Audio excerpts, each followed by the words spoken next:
এখানে জুতা পরিষ্কার করা হচ্ছে। শীতের দিনে বাইরে গেলে জুতাগুলো অনেক ময়লা হয়ে যায়, পরা যায় না। আবার যদি শুকাই তাহলেও ভিজা থাকে, ভালো করে শুকায় না।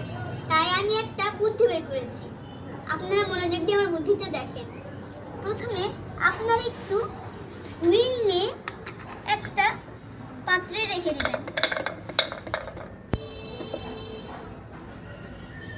তারপর সামান্য পানি দিবেন। সামান্য পানি দেওয়ার পর আপনারা ব্রাশ দিয়ে একে ভালো করে গুলিয়ে নেবেন। তারপরে আপনারা আপনাদের জুতাগুলো সুন্দরভাবে এইভাবে ব্রাশ করতে থাকবেন। ব্রাশ করা হয়ে গেলে সঙ্গে সঙ্গে ন্যাকড়া দিয়ে মুছে নিতে হবে, তাহলে জুতাগুলো আর